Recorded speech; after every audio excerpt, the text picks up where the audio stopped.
Happiness Part 6. This is really the end of Reality Check. Uh,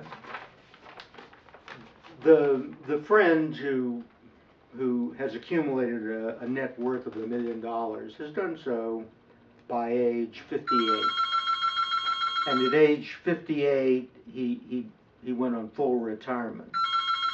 He lives in a van, or sometimes he lives with a former girlfriend, a friend, who's also a girl, a woman.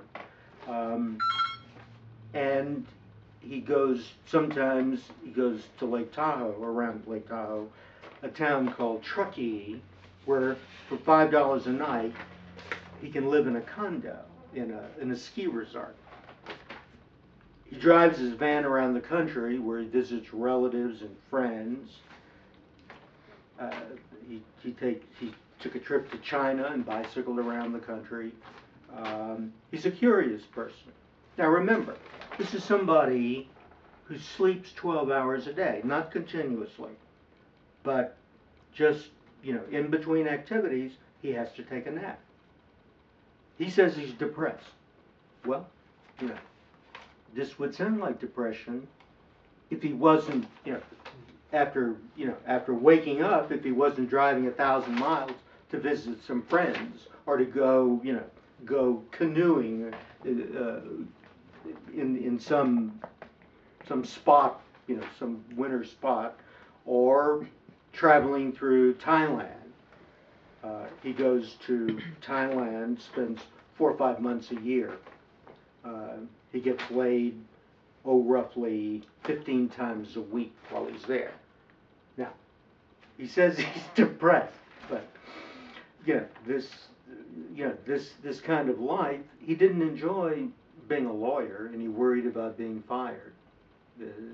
But in the end, this is somebody who has a lot of stuff that he enjoys, and he takes care of himself, and he's earned a living, and he has friends. Yeah, I consider him a good friend.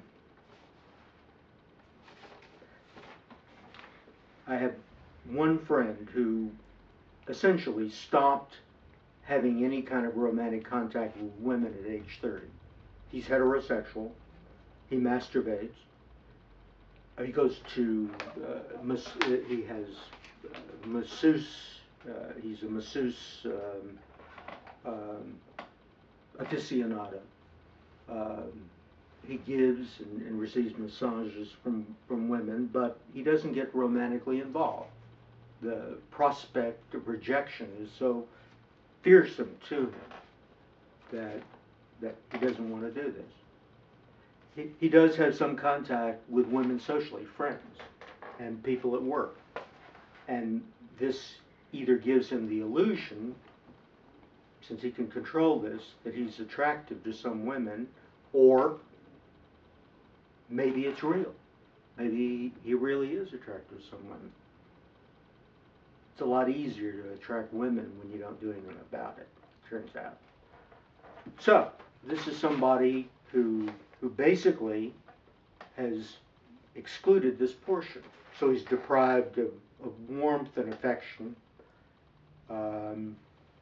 But he can live with it. He has a lot of interests. He worked hard in his life. The last 10 or 15 years, he had a job that was very challenging, although previously not.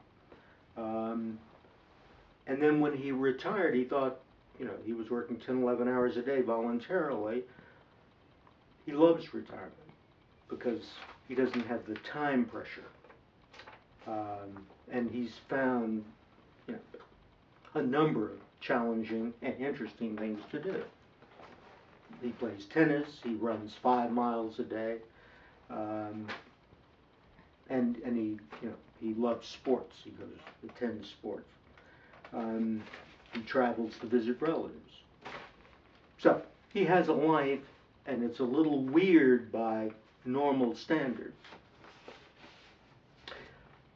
In my life, my father, when he was alive, gave me a substantial amount of money. If you translated it into 2008 purchasing power, he probably gave me over my life as an adult $1 million. And I earned on my own maybe, maybe 300,000-400,000. Basically, if I made an effort to earn a living,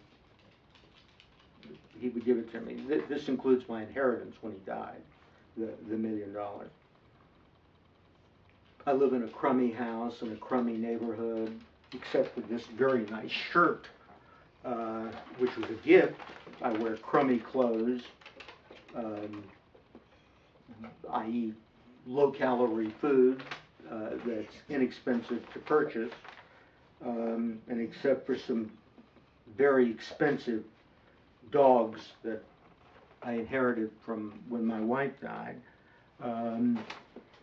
I live cheaply. But what I've done is I've used the money over my life to basically engage in work for pay that I would have been willing to do free. I mean, self-expression and generating what I think are important ideas that nobody else cares about, is something that is meaningful to me. I also manage my niece's net worth, which takes me about 6 hours a day, and provides her with a living. So while Wall Street, high-powered paid people, I don't get paid for this, high-powered people are losing their asses and their clients' asses. My niece is up 6% this year, and over 13 years has a 22% annualized return. So find a pro that can do that. But to me, this is a challenge, and it's satisfying. And I guess I'll go on and live until I'm absolutely broke. It's important, I think, for people to go with their aptitudes. If you're not good at stuff, or if in some environments you really can't flourish, find another one. If you go with things that you're already good at, that you can pick up quickly, that are natural to you and pleasurable, then life becomes easier. And if you have to overcome challenges by trying to become good at things that you're really not by nature good at, you got a tough life ahead. So, I've given you some examples of people with contrarian nature. I even have a regular friend, a hypochondriac. He's been married 45 years. He's worked during the whole time. He has a job that he doesn't like. He's a college professor. It's an easy job, and he gets paid very well for almost no effort. And so he's kept it during his life. And he has a number of interests. He has a good marriage, and he has friends. He travels, and he likes to meet people. He's outgoing. When we go out to dinner, he likes developing. He likes chatting with the waiter or waitress. He's a sociable person, and the fact that he's anxiety prone just means he's not quite as happy. Doesn't have quite as many pleasurable moments as somebody who has a perfect life, which nobody really has. So, is this part 6? So this is the end of part 6. I'm going to stick in part 7, which is essentially the things that predispose people to happiness, things that seem to contribute.